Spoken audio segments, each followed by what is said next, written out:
Hello and welcome to PFF Fantasy Football Podcast, USFL edition. I'm your host, Ian Hartitz. Hope you guys have had a great week. The reason why this podcast is out on Friday instead of Thursday is because the USFL continues to insist on not releasing their injuries until very early in the morning on Friday. So when there are games on Friday, I will go back to posting this on Thursdays, but given the extra day with nothing starting until Saturday, wanted to get all the information at our disposal and be able to give you guys the best picks to my knowledge. So with all that said, let's go ahead, go through some power rankings, best DFS picks, and some gambling picks for another beautiful week of USFL action. As always, you can find my article on pff.com breaking down these very factors and Dwain McFarland's fabulous utilization report showing all the route, snap, inside the 5, long down and distance, all the advanced data that you could possibly want for this beautiful league. So again, let's get at it with our Week 7 power rankings. Got to be number 1. Still, the Birmingham Stallions now at 6-0, undefeated after 24 quarters of action. They went ahead and they brought Alex Magoo back into the system in the second half as more of a run-first quarterback, but ultimately, PFF's top-graded defense, number 1 in pass rush, number 1 in coverage. They are pressuring opposing quarterbacks on 44% of their dropbacks. Pittsburgh Maulers in second place, all the way down at 36.2%. So I still think they'd be better off going with Jamar Smith over Magoo for the entirety of all these games, but you know what? Their defense is good enough, and to Magoo's credit, he's been in these packages with Bo Scarborough, I think effective enough that they're putting up some points and they're not giving up very many. Birmingham Stallions still very much the best team in the USFL after 6 weeks of action. New Jersey Generals, number 2 at 5-1.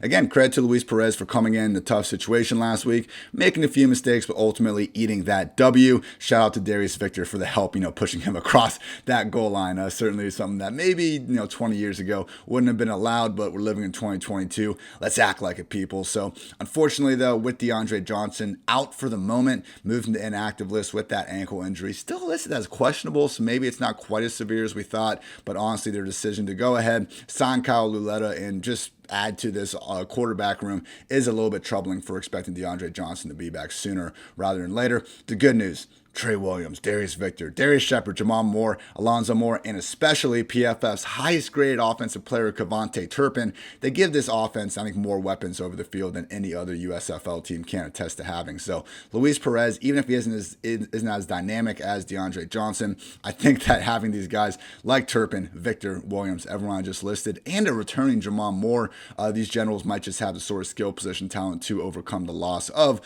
one of the USFL's most surprisingly good quarterbacks so far in DeAndre Johnson. New Orleans Breakers are team number 3, and there is a tier gap after this. So easily, in my opinion, the top 3 teams in the USFL are the Stallions, Generals, and Breakers. With the Breakers, I maintain that their highest, best possible ceiling with Kyle Sloter slinging the rock to Jonathan Adams, Johnny Dixon, Sean Poindexter, Tywan Taylor, another offense with weapons all over the place.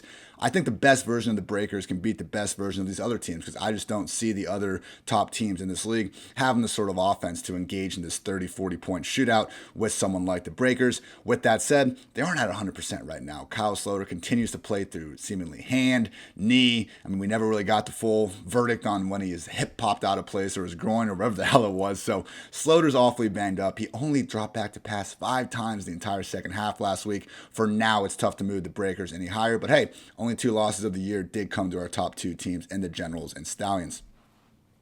Got to give the Stars number 4 spot after taking down the Bandits last week. It was a close one, but honestly, looking ahead to the playoffs, the Stars are on the verge of clinching a playoff berth thanks to their soft division, sharing with the Panthers and the Maulers. So Case Kukis hasn't been incredible, but he's been plenty good. We've had Bug Howard and a lot of these running backs last week, Matt Colburn, making enough big plays to get him by. So still don't really think the Stars are a true contender. They have PFF's easily lowest graded defense on the season. But hey, for them to beat the Bandits last week, they earned this spot, and they are a top 4 team in the USFL, even if I do think there's a tier gap between number 3 and number 4. At number 5, got to roll with the Tampa Bay Bandits. Great game from Jordan Tiamu last week, and he really is starting to play his best ball of the season. So, Bandits, league worst defense and coverage grade, hasn't left much margin for error for Tiamu and company, but with this offense, when they're humming and Tiamu, it's, they are a tier gap worse than the Breakers, but I still think this offense, when they have everything going for them, can be awfully hard to keep up with. So last week, the Stars were able to do that. I'm not so sure we'll be able to count on Matt Colburn going that sort of bonkers every single week, but he did last week, and for now, Tiamu and company looking from the outside in on this playoff race. bottom three teams, and there is a tier gap after the Stars and Bandits, in my opinion. We got the Houston Gamblers coming in at number 6. 1-5 with a minus 10 point differential, and they have yet to play a game decided by fewer than 7 points all season long. I mean, the Generals have lost, the Gamblers have, the Gamblers have lost twice in a freaking row on the game's final play. Like, this is absolutely absurd what they've had to go through recently with the QB sneak, and then before that the Pittsburgh Maulers hit Bailey Gaither on that just in kind of crossing route on the last play. The Gamblers have been right there. They could easily be 3-3, but you, as Bill Parcells says, you are what your record says you are, and alas, they are 1-5. Just realize the Gamblers, along with our next team, the Michigan Panthers, aren't nearly as bad as that record might indicate. Panthers 1-5 with a minus 7 point differential. Truly some wacky stuff going on. I don't quite get the move to release Shea Patterson. Maybe USFL brass wanted him to be on one of the teams that's going to be, making the playoffs, but he's going to be inactive for this week, and he was starting to play his best football of the season. I understand his best football, doesn't necessarily hold up to even average football from some of these other quarterbacks, but Paxton Lynch coming back from the ankle injury, he's still listed as questionable, even though he got moved to the active roster. I'm just not so sure what exactly was accomplished by cutting Shea Patterson, but hey, the Fighting Jeff Fishers, they're at least going to keep things pretty close. In terms of looking at their team, though, second most passive versus offense in the league. Only the Generals are basically running the ball more often than the Panthers. Hey, right now, we got number 6 versus number 7 this week. Gamblers versus Panthers. One of the ones has to go in this one. The worst team, Pittsburgh Maulers, 1-5. Point differential from their 6 games this year. Lost by 14, lost by 7, lost by 24, lost by 8, won by a single point on the game's final play, and most recently lost by 10. So PFF's second lowest graded offense continues to rotate these quarterbacks. Right now it's Vad Lee, but who's to say if Vad Lee's even going to be out there for a snap next week? I mean, truly, one week after another, Kirby Wilson just kind of seems to say, hey, maybe this next quarterback will figure out every single problem that I've created with this offense and team since the beginning of the year started. So really just a rough season from start to finish for the Pittsburgh Maulers. Don't exactly see it improving here in the later weeks. So again, you can catch those power rankings at pff.com. Also have a handy dandy chart showing all the PFF team grades in specific categories along with those point differential numbers I was bringing up. So with all that in mind, everyone, let's get to some of the DraftKings preview. As always, I invite you all to check out the USFL Twitter list on my Twitter at iHartitz. All I did was take the 8 USFL teams along with my guy from Establish the Run, Cody Main, put them in a Twitter list, but you need to look at this before you set your lineups on Saturday, because as we see week after week, a lot of things can change and we can get a lot of edges based on these injuries. So I am recording this Friday, 11:30 Central Time, hanging out in Chicago, about to go touch some grass in Wisconsin this weekend. Can't wait. Where was I? With the USFL injuries, though, just realized we have the statuses right now, but they do a good job, actually, of telling us who is officially active and who is inactive before the game. So cannot stress enough how important it is for you guys to, again, quickly go through the Twitter list, just see what 2 teams are playing, who they're saying are inactive, and then you can move on. So with that said, I want to quickly go through some of the signings, because this was quite the week in terms of teams cutting ties with some pretty marquee players, particularly in the first round pick range. So New Jersey Generals signed tight end Mason Sykes, also signed quarterback Kyle Luletta. Again, more so a sign that DeAndre Johnson might not be back sooner rather than later, as opposed to evidence that he's going to be splitting snaps with Luis Perez. I do think Perez will probably be out there more snaps than not this week. Tampa Bay Bandits signed running back Traw Minter. I believe he's still on the inactive list. Let's check right now. Live Twitter check for the USFL Bandits. Just fantastic podcast going on here. But it's important because the Bandits all year, between B.J. Emmons and Juwan Washington, have rotated these 2 running backs. So we still have, Traw Minter is still on the inactive roster. So if you want to just continue to trust the 2 running back committee with B.J. Emmons and their recent leader of it, Juwan Washington, feel free to do so. Pittsburgh Maulers, they signed quarterback Roland Rivers. Maybe he'll start this week. Who the hell knows? Obviously released quarterback Kyle Luletta, and they also signed wide receiver Jalen McCleskey. New Orleans Breakers signed quarterback Shea Patterson. He is not activated, though, so continuing to expect Kyle Sloter to take each and every snap. Michigan Panthers accordingly released quarterback Shea Patterson, have not elevated anyone other than Paxton Lynch up to the active roster. So looking like Paxton Lynch should be taking every snap. Josh Love does remain in the picture, though. Birmingham Stallions signed wide receiver Carlos Henderson, and finally the Houston Gamblers signed quarterback Terry Wilson. I keep checking, I've checked the USFL roster for the Gamblers 20 times to make sure Kenji Baher is still on the squad. I can't find anything indicating that he's not, but I don't see their USFL Twitter account saying that he's still on the inactive roster. So maybe Terry Wilson is now the backup quarterback. Either way, still fully expecting Clayton Thorson to be out there taking each and every snap of the game. Takes us to our specific injury situations. Talked about a lot of these already, but yes, with Kenji Baher dealing with the hand injury, Clayton Thorson remains the undisputed QB1. Even when Baher was healthy, he was just coming in for a series or two, so I do like Thorson this week against the Stars' league worst defense. Also note that with the Stars, Brian Scott continues to be sidelined with that knee injury, setting up Case Cookus to play each and every snap as a Philadelphia QB1. Panthers quarterback Paxton Lynch hasn't played since week 3 due to that lower leg injury and is listed as questionable, but when you move the guy to the active roster and you go ahead and release Shea Patterson, sure, it looks like Paxton Lynch is going to be under center for as many snaps as he can handle in week 7 and most likely beyond. And finally, with DeAndre Johnson suffering that ankle injury, listed as questionable, but they moved him to inactive roster. I think we can read between the lines there and see that he is not going to be out there. Maybe Kyle Luletta comes in, splits things up with Luis Perez, but DeAndre Johnson and Luis Perez are very different quarterbacks. I'm not convinced that Luletta offers that same sort of rushing upside that they're going to want to feature like they did with Johnson. So I really think Luis Perez should be out there more snaps than not this week. Basically, looking at the quarterbacks that could be out there every single snap based on what we've seen: Jordan Ta'amu, Kyle Sloter, Clayton Thorson, Luis Perez, Case Cookus, maybe Vadley, but I just don't trust what the Maulers are doing. So Stallions should continue to lean mostly on Jamar Smith. With that said, Alex Magoo is a threat to siphon away a handful of series, especially if the Stallions build a lead. And again, it also makes sense if Paxton Lynch and Josh Love maybe split snaps to some extent, and the Panthers, post-Shea Patterson era. Favorite plays of the week. We're going back to the well with Jordan Ta'amu. Was happy we got on him last week to get that overall QB1 finish. And why stop now? Playing best football of the season, overall fantasy QB3 on the year. There just isn't another quarterback right now with DeAndre Johnson out of the picture. But even then, we needed to hope he was going to play every snap. So with no DeAndre Johnson, there just isn't another quarterback that combines Ta'amu's upside as both a rusher and a passer. This matchup this week, more than winnable against PFF's second lowest graded pass rush.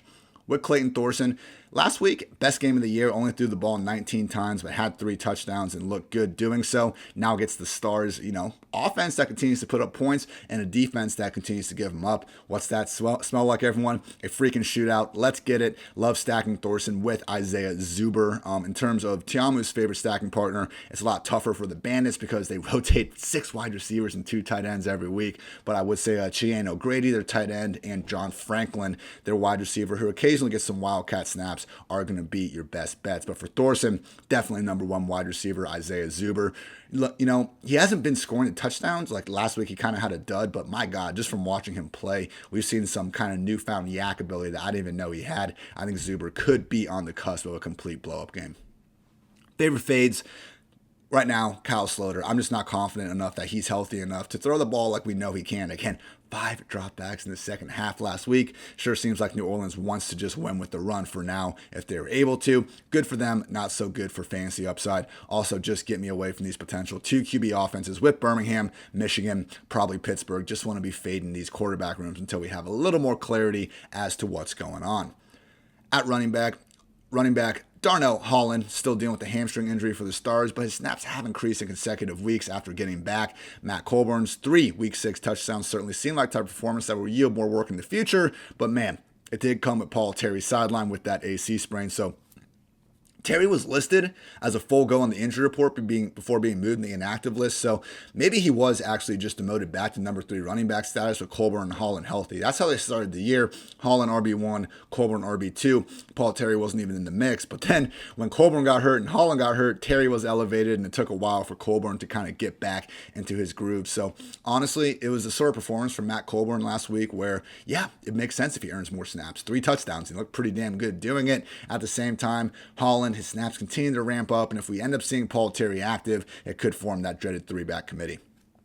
With the Breakers, running back Larry Rose continues to be on the inactive list. I'm not sure if he's hurt. Not all these teams tell us if it is an injury-related issue or not. But Jordan Ellis, their starting running back, is dealing with an ankle injury. He is listed as probable, so he should be out there. But we don't have to deal with Larry Rose.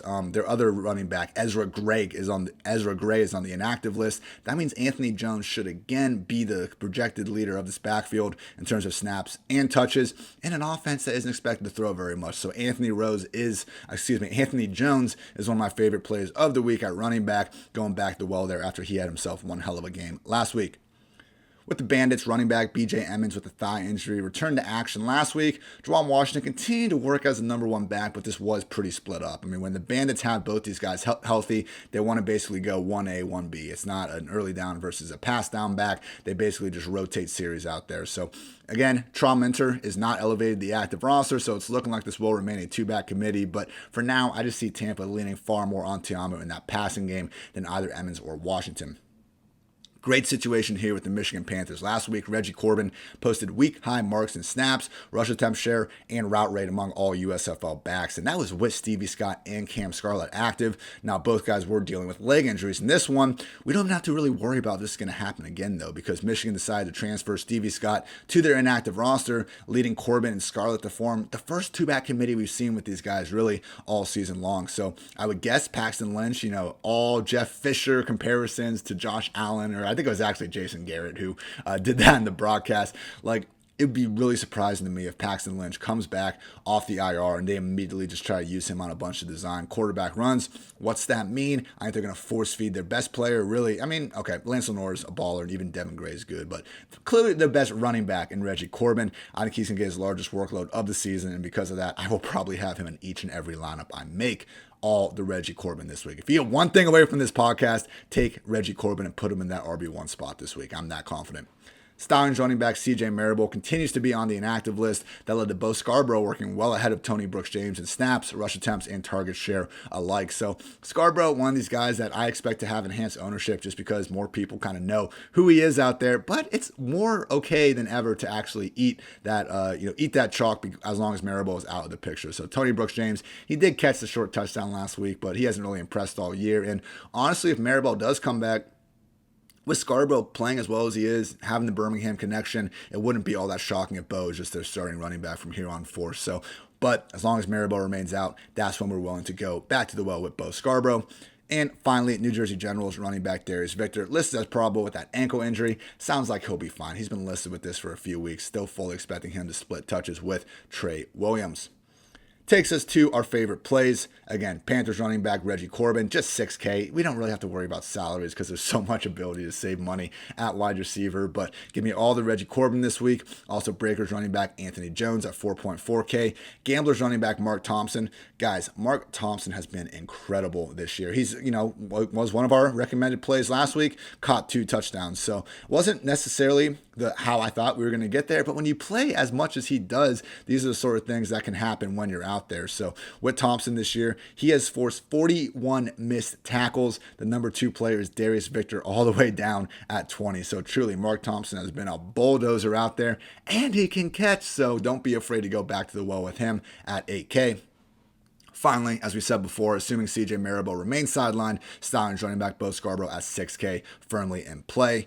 I will most likely be fading the Stars, Generals, Bandits, and Maulers backfields. We don't need to go necessarily this far if you want to pick away at one of these guys. It's okay, but I want Corbin, Jones, Thompson, and Scarborough because not only are they in the two-back committees, but they are the clear-cut leader in those two-back committees. With the Stars, Holland snaps continue to ramp up. I know Colburn was good last week, but maybe Holland gets more involved, and maybe Paul Terry comes back in the action. And with that in mind, I just don't know that going back to Colburn inside an offense that has been pass first all year until last week. It seems pretty point chasing to me.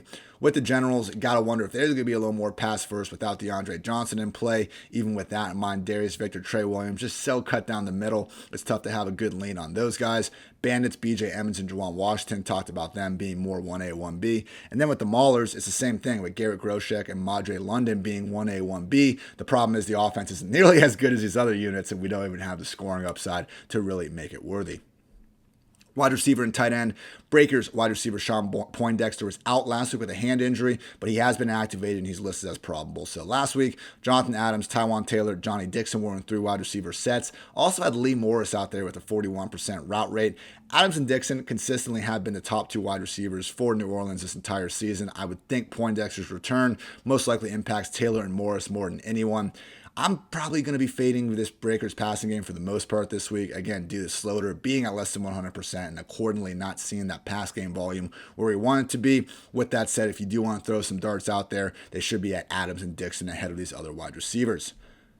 Philadelphia Stars wide receiver DeAndre Overton missed last week with a hamstring injury that led to Jordan Sewell running 96% of the routes, Maurice Alexander 87%, Devin Gray 87%, and tight end who's actually a wide receiver, Bug Howard at 65%. So if Overton's healthy enough to return, Maurice Alexander would likely be the person taking a step back. Right now in this passing game, though, it's Bug Howard is the guy I want to continue to invest in, just thanks to his ability to, catch every freaking thing thrown his way in the end zone. Maurice Alexander, though, has looked good throughout this season in terms of what he's been able to do. So if they want to go ahead and continue to feed him a few even rush attempts like we know he can, that would be even better. With the Generals, Jamon Moore, hamstring injury. He's back, baby. Activated off the inactive roster. Accordingly, they moved Darius Shepard to the inactive roster with a hamstring issue himself. Shepard has been playing through it. I think that explains why their snaps were so wonky last week. I mean, we had Randy Satterfield, 59% route rate. Kevontae Turpin, 53. Darius Shepard, 32. While Alonzo Moore is at 100%. So earlier this year, when all these guys were healthy, Alonzo was actually the odd man out. But now that Shepard is out of the picture, I do think we'll probably see Alonzo Moore, Kevontae Turpin, and Jamon Moore in 3 wide receiver sets. Maybe Randy Satterfield splits things up, but the good news is we did see last week with Turpin, like this New Jersey offense kind of knows who their playmakers are, and they aren't going to stop, getting them the ball, even if the routes aren't quite as high as elsewhere. So I do just think Jamon replaces Shepard in 3 wide receiver sets, and I want to prioritize Jamon and Turpin in fantasy lineups of all shapes and sizes. Both great players, and I just think that losing DeAndre Johnson, it would make a lot of sense if New Jersey starts throwing the ball around a lot more. Bandits wide receiver Derek Dillon, questionable with a wrist injury, but they rotate so many wide receivers. It's just tough to kind of get this huge momentum or actionable notice from just one of them being out. So John Franklin remains my preferred stacking partner with Tiamu, someone that, again, can offer some upside in both the pass and run game potentially. Final thing, Generals tight end Braden Bowman out with a quad. His absence has led to Woody Brandon running a route 88% of New Jersey's dropbacks last week. Hey, maybe once again they do start to throw the ball a little bit more, and Brandon is literally like the cheapest person you can get that will actually be out there on every snap basis. I mean, we'll go through my punt plays in a minute, but truly 2,500 on DraftKings at an 88% route rate. You will not find anyone else like that. So one other note is that Panthers wide receiver Ray Bolden transferred to the inactive roster and replaced by wide receiver Ishmael Hyman. So all year long, though, we've kind of known with Michigan, it's Lance Lenore, it's Devin Ross. Anything other than that is kind of wishful thinking. Favorite plays of the week, Houston Gamblers wide receiver Isaiah Zuber. Want to stack him with Clayton Thorson. Stars tight end Bug Howard. Just what he's doing in the red zone is, largely not being done throughout the rest of the USFL. Let's go ahead and get on Jamon Moore in his first game back. He has been practicing full go, listed as probable in previous weeks. It's risky, but again, I think the talent is there. Without Darius Shepard, I just really think they need Jamon Moore to go be that dog that we all know he is. It seemed like earlier in the year they wanted to feature him as their one. I think we see that this week, but not afraid to go with him and Kevontae Turpin, who has also just been fantastic this year. And finally, Bandits wide receiver John Franklin. Hopefully one of those Wildcat snaps comes to fruition and he busts a big one. The cheap punt plays, again, mentioned Woody Brandon at just 2,500 on DraftKings, but in terms of wide receivers, Gamblers wide receiver Tyler Palka, 74% route rate, 3,200 on DraftKings. Stars wide receiver Maurice Alexander, 87% route rate, 3,700 on DraftKings. Just keep an eye on DeAndre Overton status. Maulers wide receiver Delvin Hardaway, 80% snap rate, 3,700 on DraftKings. Panthers wide receiver Devin Ross, 79% route rate, 3,800. And Panthers wide receiver Joe Walker at 82% and 3,900. So go win some freaking money on DraftKings, people. I will see you in those streets. Let's get to the best bets. 14-9-1 on the season. Not too shabby. Haven't been picking the over-unders, but I think we have had about 2 straight weeks of overs hitting. So, some of those clock adjustments actually haven't really gone the way that many were thinking. So, with that said, Saturday kickoff, New Jersey Generals versus Tampa Bay Bandits. The Generals are favored by 4 points. Game total is at 42.5. So, At full strength, I would pick the Generals here, but they're not at full strength. Losing DeAndre Johnson puts an awful lot of burden on the shoulders of Luis Perez, especially against a Bandits passing end that I think does have the upside to make the Generals play from behind. So haven't really seen them be forced to deal with too much of adversity throughout this year. I know it worked out for them last week, but let's face it, they were, a QB sneak away from losing to the freaking Houston Gamblers. So I will take the Bandits +4. Not super confident they'll win, but I think they can keep it close enough to cover.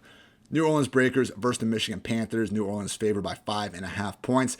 It's another situation where when one of these teams is just at less than 100%, like I view the Breakers with Kyle Sloter, I'm going to go ahead and take the underdogs. Give me the Michigan Panthers +5.5. Again, people, they're 1-5 this season with a -9 point differential. So yeah, they're not good, but they're also not this bad. So while I would take the Breakers money line, if as Dwain McFarland and I always go through the scenario, Girl Scout walks up to your door, but she's not selling cookies. She has a gun, and now she's making you decide exactly what you want to pick here in this moment. I do think the Breakers win, but I think the Panthers can cover. Give me them +5.5.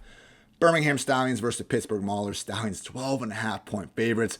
Highest single game spread of the year. Game total of just 41.5. But guess what? I got to take the Stallions -12.5. Like, for the Maulers to be this late in the season and still showing absolutely no rhythm on offense, I mean, it just hasn't been good, and I don't think they've done themselves any favors. Jamar Smith ahead of Alex Magoo. I'd love to see that happen for the majority of games, but the overwhelming majority of games will at least take it, that fact that he is now starting ahead and giving them the better chance to win as long as they are kind of in neutral situations. So Stallions -12.5.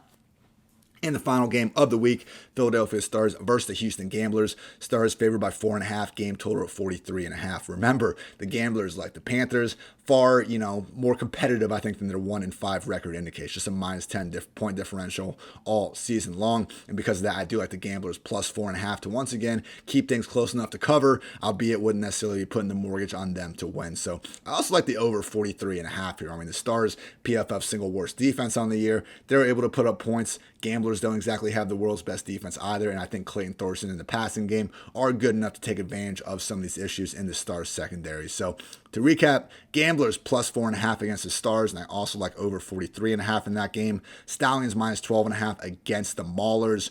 The Panthers +5.5 against the Breakers, and the Bandits +4 against the Generals. So that is going to wrap up another edition of a USFL preview on the PFF Fantasy Football Podcast. Appreciate you guys grinding this with me all year long, and go win some fucking money this week. Why the hell not? Great day to be great, and we will be back on Tuesday after Memorial Day, recapping everything that happened, getting us ready for Week 8 and beyond. So thanks again for tuning in. I'm Ian Hartitz. Until next time, take care, everybody.